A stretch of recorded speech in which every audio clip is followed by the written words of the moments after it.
Shalom Israel first. I'm going to give all praise, glory, honor to Yahweh, Bashim, Al-Shai, Bashim, Kakadash. Everyone see Apostle Ezra Millstone. Peace, citation, word of Israel. For this lesson, I want to go. I saw this, picture that one of the bros he reposted, and I thought I was like, damn, thought it was pretty heavy. Thought to make a video on it, but I think I'm gonna title this "The Path to Kingship" or something like that. And it says, "A man can either aim to become a king or have a happy family life. Both can't be done." And it's true. You can't be family man of the year, but yet, be a king and the ruler. Because scriptures don't say the elect were family men of the year or the best family men. No, scripture says you're gonna be hated for this truth. When you come to the truth, your family be turning against you. I know, relationships get cut, to be honest. Because this word, it don't sit right with them. There's instances where, a brother came into the truth, and maybe their seed stopped talking to them, or the woman left them, or parents stopped talking to them. Like these are things that happen. Now this is not the case for every brother per se, but this is part of counting the cost.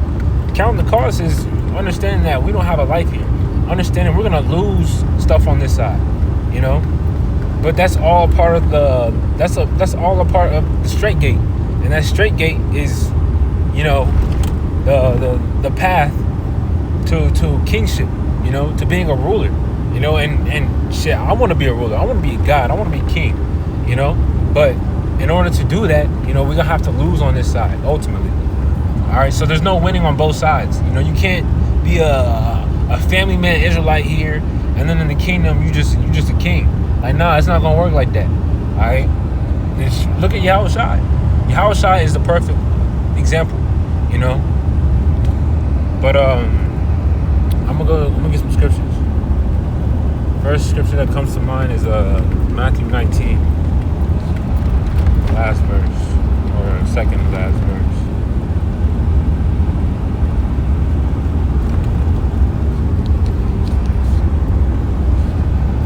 All right, Matthew 19 and 28. It says, "And Yahushua said unto them, Verily I say unto you, that ye which have followed me in the regeneration, when the Son of Man shall sit in the throne of his glory, ye also shall sit upon 12 thrones, judging the 12 tribes of Israel." And that's kingship. That's what we want. We want to be rulers in the next life. It says, "And everyone that have forsaken houses, or brethren, or sisters, or father, or mother, or wife, or children," family, "or lands for my name's sake," and it's for the Lord's sake, it says, "shall receive 100-fold and shall inherit everlasting life." So everything we lost on this side, we're gonna gain it back 100-fold. That's minimum in the kingdom, So it's really not even it's really not even a loss, It's just a temporary put off, because when you think about it, bro, your woman and the woman that you got, that you call your wife, she's not yours. I mean, say this because one, look at Lot's wife, for example, or look at Job's woman, for example. When everything was sweet and smooth, Job's woman was ride or die, But then when Job lost everything, what did Job's woman say? Curse the Most High and die. So it's not guaranteed that your woman's gonna stay with you when all hell breaks loose, Or when you gotta leave all the shit you have right now, Lord say, all right, it's time to dip, You gotta leave this shit. You gotta forsake everything. Your woman gonna look back like Lot's wife, These are, why do you think it's written in the scriptures?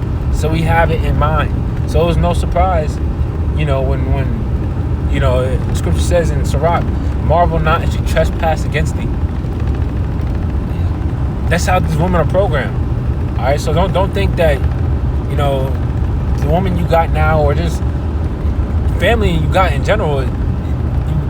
The family you got in general right now is gonna be forever, because scripture says. Well, let me just get the scriptures. I'm gonna stop rambling. It says, but many that are first shall be last, and the last shall be first. But here you go.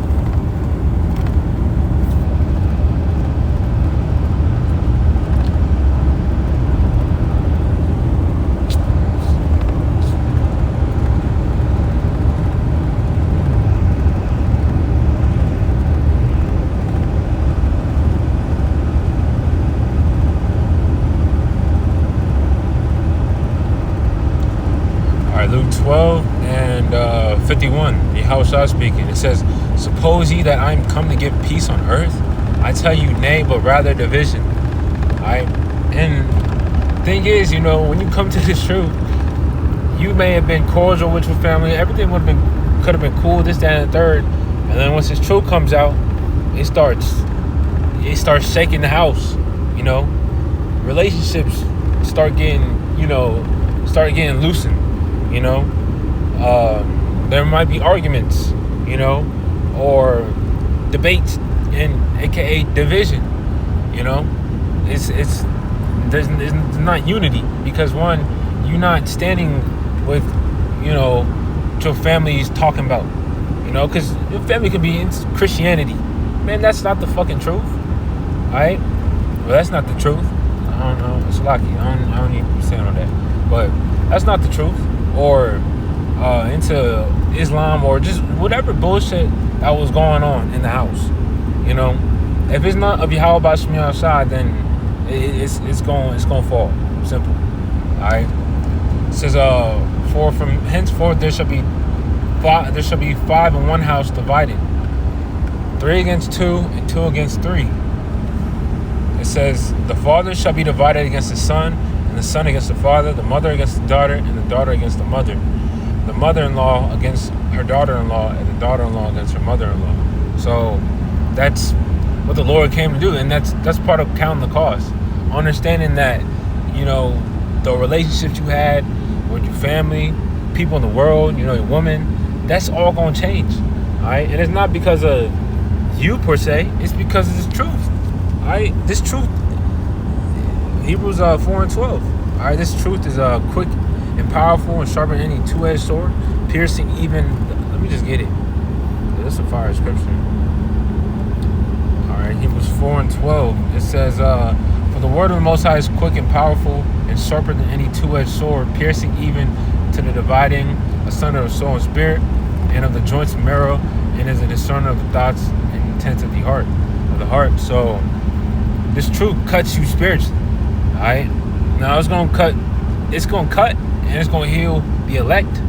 Alright, but for those that it's not for, it's gonna leave a brutal cut on you.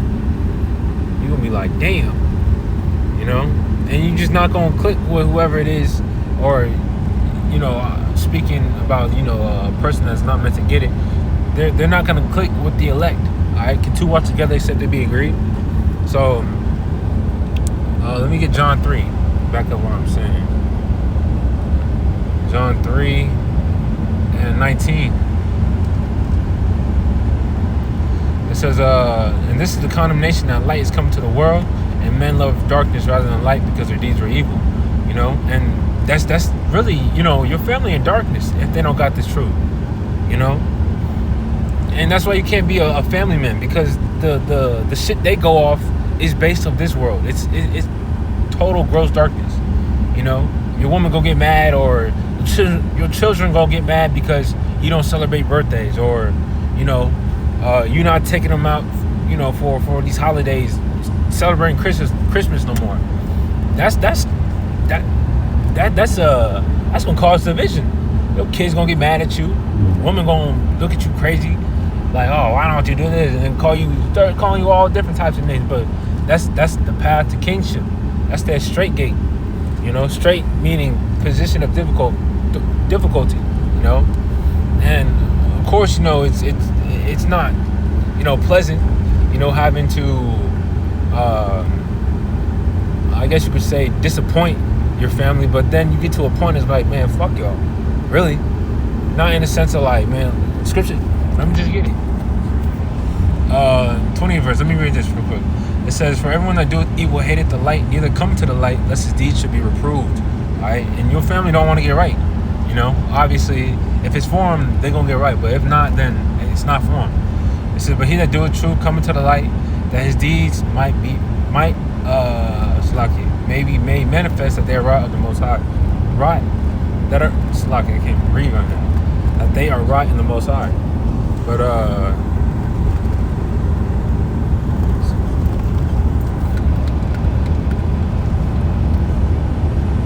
right here, just back to what just backing up what I was saying. Luke 14:26, and it says, if any man come to me and hate not his father and mother and wife and children and brethren and sisters, yea, and his own life also, he cannot be my disciple. Alright? So that's part of counting the cost. You know? And that's backing up what I'm saying. Like you don't put your time and energy to be the family man of the year, you know, for your family. We living for the Lord, you know? Because at the end of the day, who gonna save us out of the coming destruction that's about to come? The Lord is. Our family not gonna be able to save us. So why would you put in all your energy, your time for something that's not guaranteed? But the words of the Lord is guaranteed. Yahweh Bashim Al-Shai, and his salvation is promised.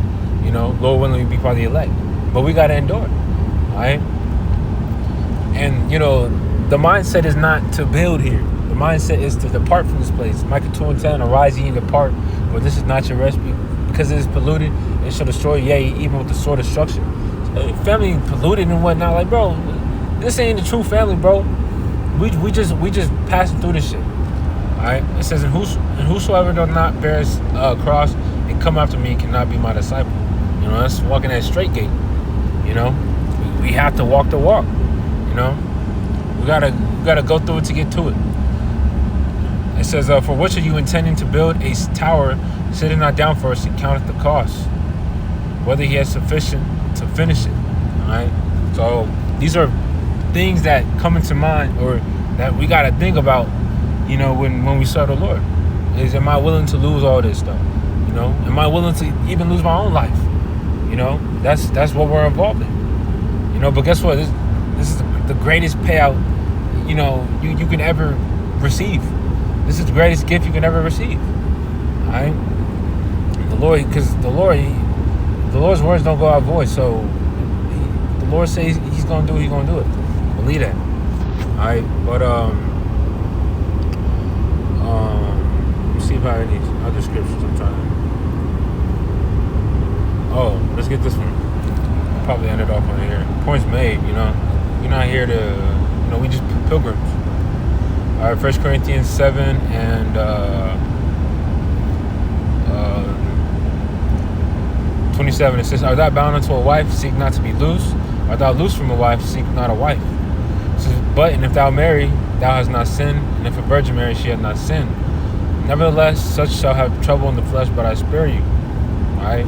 And it's there's going to be clashes, you know? But in the kingdom, you ain't going to be arguing with your woman. Man, you going to be like, what the fuck? See, right now, you know, you arguing with your woman because woman got all these ideologies in her head and shit. You know? Oh, you know, say, you know, you look at another woman, right? She look good, this, that, and third. Your woman catch you. Your woman catch you staring at her or something, or that woman looking at you, and your woman trying to mean mug that woman. Like, bro, this shit's fucked up, you know. And I'm using woman for example because, like, I'm a younger bro, so I can't really, you know, say what it is to have kids. I don't got kids, but like, when a woman is like, you see everything. It's always just trouble in the flesh, you know. You won't catch hell with your woman. That's why bros call they woman they demons and shit. That's how it is. All right, but it says, but this I say, brethren, the time is short. It remaineth that both they that have wives be as though they had none. All right. So we on a mission right now. You know, we not on a mission to, you know, be catering to our women 24/7. Now, obviously, you know, you move cordially and, you know, you do however you do. Alright? I'm using wisdom. Like, bitch, let's go. What the fuck you waiting for? You're so far back.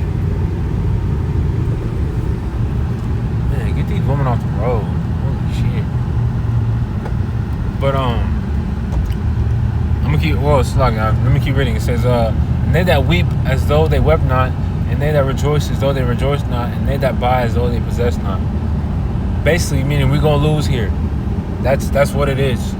And they that use this world as not abusing it, for the fashion of this world passeth away. So why are you gonna try to build something that's gonna fade away here? It's not guaranteed. This place ain't guaranteed. This place is not. This place is on a ticking time bomb. You know. So why would I try to build something that's about to be destroyed? So, really just put it in perspective, What time should I be giving? Should I be giving time, to the Lord? Which, obviously that's the blatant answer. But should I be spending more time? There you go. Treasure.